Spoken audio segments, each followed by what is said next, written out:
Have you ever just felt completely lost? You know that feeling, right? Where you're just surrounded by noise and all these different options, but there's no clear path forward? Well, that moment, that feeling of total confusion, that's exactly where we're going to start our journey today. It's a journey from feeling lost to finding your own inner peace. So let's just dive right into the heart of it. This question: what should I do? I don't understand anything. I mean, wow, it's probably one of the most honest and deeply human questions we can ever ask. It's that feeling of being completely stuck. And hey, if you felt this way, you are definitely not alone. But what if I told you that this question wasn't actually the problem? What if it's the beginning of the answer? Okay, so what if the best way to handle that big question is to look at the question itself in a totally new light? This is our first big idea. That feeling of confusion, it's not a sign that you failed. It's actually a sign of awakening. It's not a step backward at all. It's really the first step toward true understanding. And this is the huge perspective shift we're talking about. The moment you ask, what should I do? It means you've stopped just going through the motions of life on autopilot. You've woken up. You're now actually seeking a conscious, deliberate way forward. And you know what? That alone is a massive victory. But okay, once you've had that awakening, it's so tempting to want to act immediately, right? To just pick a path, any path, and start running. Well, let's talk about why taking action from that state of confusion is pretty much the worst move you can make.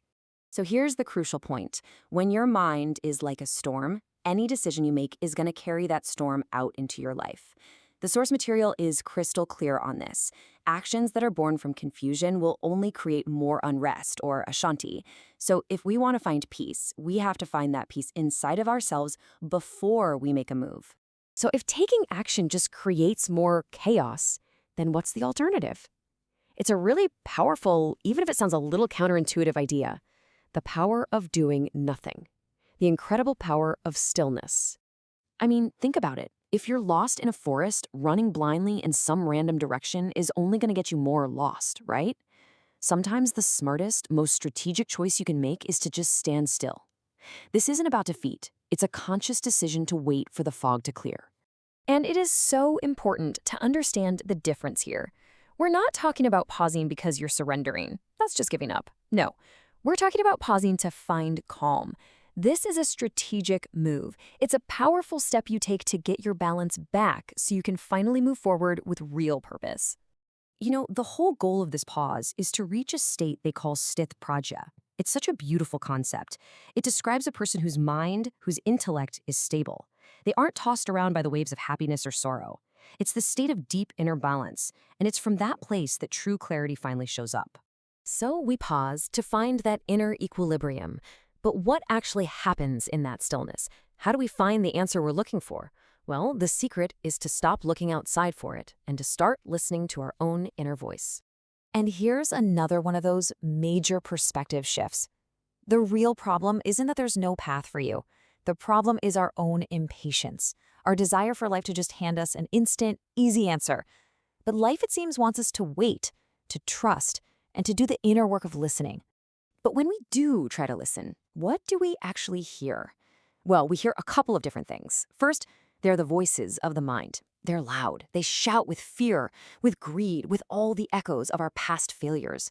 But then there's the voice of the soul. It's totally different. It's calm. It's quiet. It doesn't shout at you. It just gently guides. And to hear it, you need silence, not more chaos. So, how do we actually do this? Here's the game plan. Step 1, stop. Just a strategic pause. Step 2, become calm. Find that sthiti prajna state of balance. Step 3, listen within. You got to tune out all that noise from the mind and tune into the soul's quiet guidance. And only then, when you've done all that, do you get to step 4, decide. The right decision, it'll just emerge, clear and steady, right from that place of peace. So, once you have that clarity, once that decision has come from a place of calm, how do you move forward? Well, now you are finally ready for the path of action. This is, of course, one of the most profound teachings from the Bhagavad Gita. You do your duty, do not worry about the results. What that means is you focus completely on the quality of what you're doing right now, not on worrying about how it's all going to turn out. And why does that work so well? Because if your decision came from that place of inner peace, from the voice of your soul, you can actually trust the process.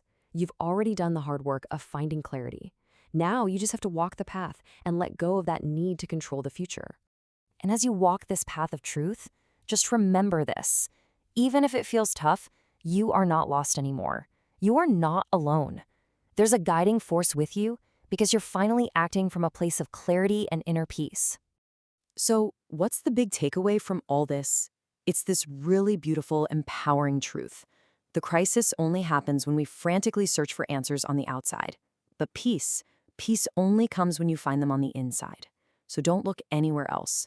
Just stop, become calm, and listen. Because your answer is already right there, waiting inside you.